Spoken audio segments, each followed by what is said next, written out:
To आर्मीज और blinks, हमेशा हमने बीटीएस और ब्लैकपिंक को एक सक्सेसफुल और शाइनिंग इमेज में देखा है, लेकिन क्या आपको पता है इन ग्रुप्स के कुछ ऐसे स्कैंडल्स भी हुए हैं जो बहुत कम लोग जानते हैं। तो चलिए आज हम उन्हीं हिडन कंट्रोवर्सीज और शॉकिंग मूवमेंट्स के बारे में जानते हैं। Number 1, BTS yearly days controversy. सबसे पहले बात करते हैं बीटीएस के ईयरली डेज की। डेब्यू के बाद बीटीएस को कॉपीकैट ग्रुप बोला गया था और रीजन ये था कि उनका स्टाइल और कॉन्सेप्ट उस टाइम के बड़े आइडल से मिलता जुलता था।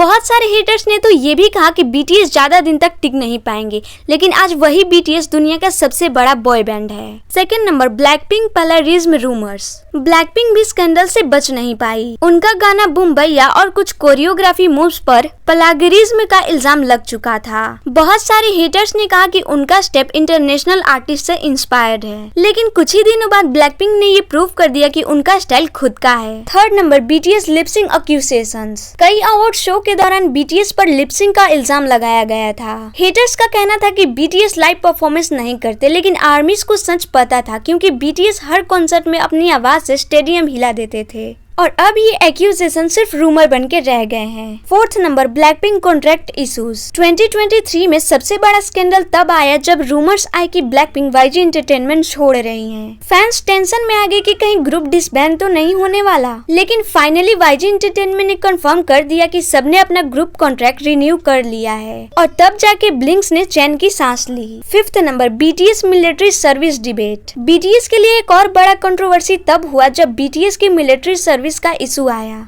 इस टॉपिक पे तो कोरिया में नेशनल डिबेट शुरू हो गई थी। नेटिज़्म का कहना था कि बीटीएस सिर्फ अपने म्यूजिक पर ध्यान दे रहे हैं, वो अपने देश के प्रति अपने फर्ज को भूल चुके हैं। और नेटिज़्म का मुंह तब बंद हुआ जब बीटीएस ने फाइनली अनाउंसमेंट कर दिया कि वो अपनी मिलिट्री ड्यूटी पूरा करेंगे और उनके इस डिसीजन ने फैंस के दिल में उनके लिए प्यार और रिस्पेक्ट और भी बढ़ा दी। 6 नंबर इस ब्लैकपिंक लाइन डिस्ट्रीब्यूशन स्कैंडल। एक और कंट्रोवर्सी जो ब्लिंक्स को हमेशा परेशान करती रही है और वो है ब्लैकपिंक में लाइन डिस्ट्रीब्यूशन।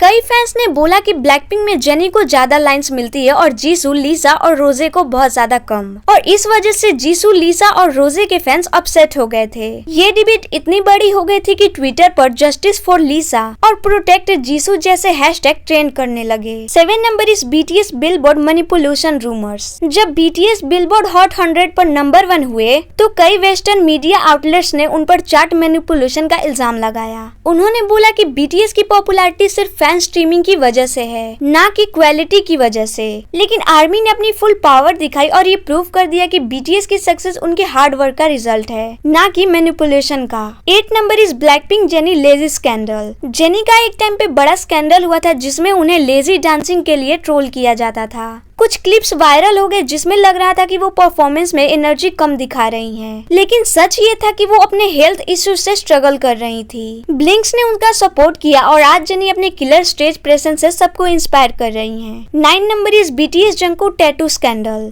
जंगकुक के टैटूज को लेकर भी कंट्रोवर्सी हुई थी। कोरिया में टैटूज अभी भी कंजर्वेटिव टॉपिक है और जब जंगकुक के टैटूज पब्लिक हुए तो काफी ज्यादा कंट्रोवर्सी शुरू हो गई, लेकिन जंगकुक ने अपनी इंडिविजुअलिटी को प्रूव किया और दिखाया कि आज वो नए जनरेशन के लिए एक फ्रीडम आइकन बन चुके हैं। Number 10 is Blackpink stage outfit scandal. Blackpink को कई बार उनके बोल्ड स्टेज आउटफिट के लिए क्रिटिसाइज किया गया है। कई लोगों ने कहा कि ये आउटफिट के-पॉप आइडल्स के लिए टू मच है, लेकिन फैंस ने बोला कि ब्लैकपिंक अपने फैशन से ही दुनिया भर में ट्रेंडेस्टर बने हुए हैं। उनके आउटफिट हमेशा ग्लोबल हेडलाइन बनते हैं। तो दोस्तों, कंट्रोवर्सीज और स्कैंडल के बावजूद बीटीएस और ब्लैकपिंक दोनों ने अपने नाम हिस्ट्री में दर्ज कर लिए हैं। तो क्या आपको लगता है कि अगर इन पर स्कैंडल्स ना होते तो इनकी सक्सेस और भी ज्यादा होती, या फिर ये कंट्रोवर्सीज ही उन्हें और स्ट्रॉन्ग बनाती है? इस पर आपका ओपिनियन क्या है मुझे कमेंट में जरूर बताना, और वीडियो अच्छी लगी हो तो वीडियो को लाइक कर देना और चैनल को सब्सक्राइब कर देना।